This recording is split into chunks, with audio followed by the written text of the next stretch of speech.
Hello again. On a very, very misty night or evening, Bempton, 26th of June. And don't know whether this sea fret is going to clear. But we're not particularly bothered, because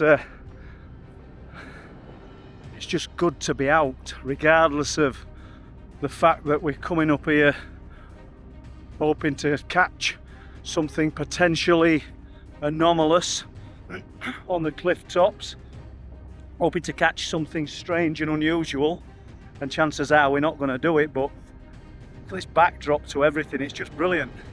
So it's maybe just a good idea just to talk about the things that are being seen, that are being experienced, because there's a lot of people come up here in the summer months bird spotting, and you'd think potentially they'd be seeing things, they'd be experiencing things themselves.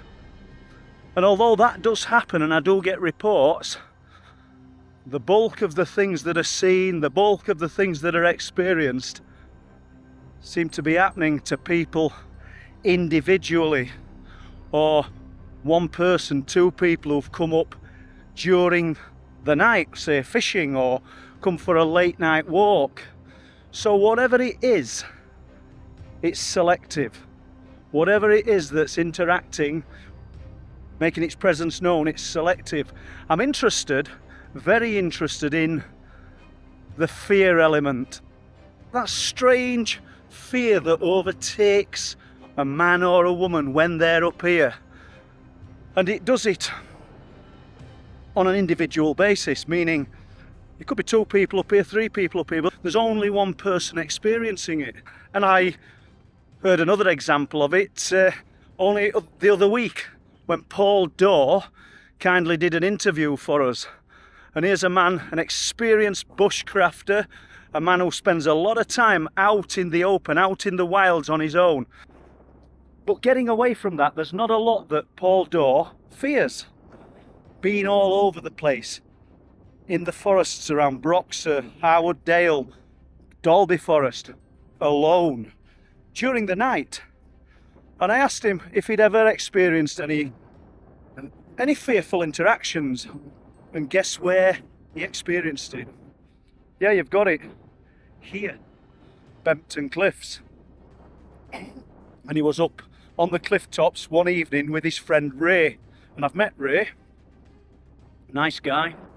And I told Ray that he didn't feel right. They had to leave. He felt, in his words, he felt frightened. When that happened at Bempton, were you with Ray? I was with Ray, yeah. Did Ray feel it? No. Steve Ashby's never felt it when I was down cliffs, and I said, we've got to go, Steve. He says, why? I says, I can't explain it. I says, I feel frightened. I said, I don't know why. And I felt like there were eyes on me all over, which is ridiculous. Similar feeling? Yeah, absolutely, yeah. And I mean, like I said, we go out there all the time, and I don't get frightened. I go out there by myself. I go up all over the place by myself in the dark. It doesn't bother me, it doesn't fizz me. But just that particular night, we were stood there, and I said to Ray, I said, we're gonna have to go. I said, I don't feel right here. I feel really, really strange. We need to go. I just feel frightened. Let's go. And we went. Okay. Just left. Unusual thing to say. I've experienced it myself. So where does this fear come from? It's almost as though there's something in this great outer nowhere that's saying, leave, get out of there, leave now. But this unknown fear, this strange, it's hard to put a finger on it, to be honest with you. So I suppose we've got to ask ourselves where this fear comes from. Are we frightening ourselves? We know that it's all in here, but is it something else? Is it some other intelligence that's managing to tap into our subconscious? And I think it's got to be, because if you're not naturally a fearful kind of person and it suddenly comes on you, something else, some outside influence is placing this fear onto a person. And it's a terrifying concept. You know, and I'm going to slowly walk back. I'll just have a look at that. Look at that. As if walking about on the cliff tops is not good enough. Look how atmospheric this is. And as the nights start drawing in, this area will become a no-go zone. So, although we haven't really touched on any cases of the strange and unusual, we have talked about something that's very, very unusual within the field of unexplained phenomena. And it's the fear. The fear that grabs hold of a person on an individual basis. And how can it do that? Why does it do that? What's its purpose? Why does it affect one person and not another?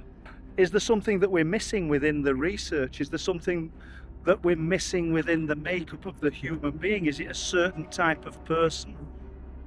No, and I don't mean star signs and things like that, but there's something about certain individuals that it targets, and I really don't know what that could be.